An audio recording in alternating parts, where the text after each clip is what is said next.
mischievous nieces. How I love my brothers, girls in just so many pieces. Love their sneezes, kneeses, pyrokinesis. Though they may be rambunctious, at least they're also ornery.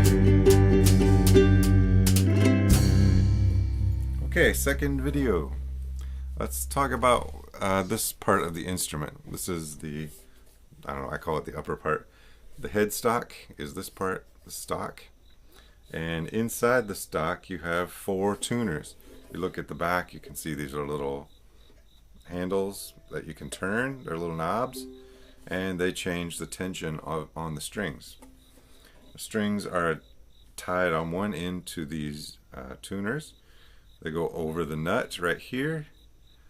They pass over all these frets, those little metal pieces, kind of like wire that are put into the fingerboard, which makes it a fretboard. And the fretboard, those little wires should not touch the string. So the string is suspended above them until you press. And when you press on one of these, you press down into the fingerboard, and it pushes the string onto that wire and creates basically a nut that's closer to this bridge down here, and that shortens the string, which makes the pitch go up. So an open string sounds like that, and then as I put my finger down right behind each one of these frets,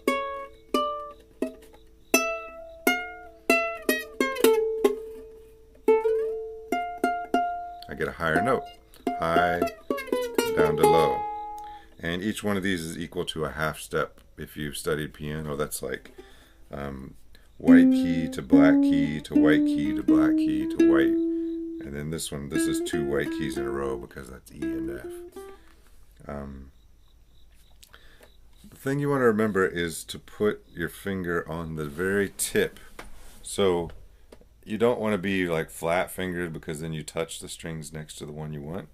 If you want to just put, let's say you're playing a C chord, you just have to touch this one note. You want to push that finger down, not too hard, but right there behind the fret. So the metal wire or the fret is right there. That's the third, 1, 2, 3. If I put my finger down right behind that fret, then I will get a C chord. And you just need to memorize these shapes. So for the C, I would say that is 0, meaning you don't touch any frets. 0, 0, 0. I don't touch any frets on the first 3 strings. On the 4th string, I'm going to touch the 3rd fret, which makes 0, 0, 0, 3. It's a shorthand way to talk about this chord.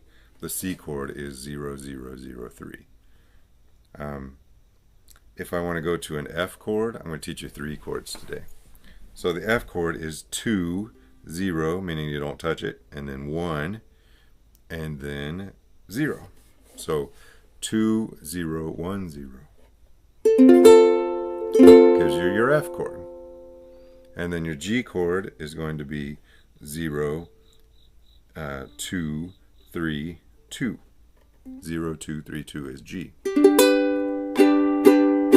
Then you can go back to C. Now those are 3 good tunes, 3 good chords to start with, because you can play almost any tune. Certainly almost all pop tunes can be played just with these 3 chords. Children's songs are often these 3 chords. So you might have Twinkle, twinkle, little star, how I wonder what you are. So that is a C chord, twinkle, twinkle, an F chord, little, and then go back to C, star.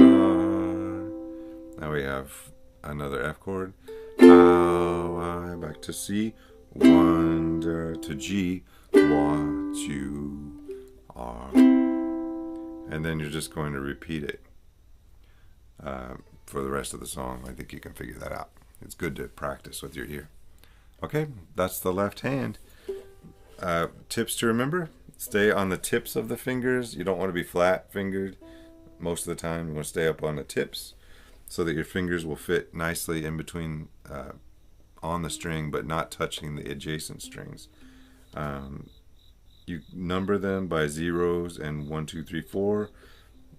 That refers to each string. So 0, 0, 0, 3 means open, open, open, 3rd fret, which gives you a C chord. The F chord is 2, 0, 1, 0, and the G chord is 0, 2, 3, 2. And you may notice, so that's 0, 2, 3, 2. So I'm using my middle finger, my ring finger, and then my index finger on that very bottom note. So this last one is an index finger. And that's the way most people would play the G chord. Ukulele lessons for mischievous nieces. How I love my brother's girls in just so many pieces.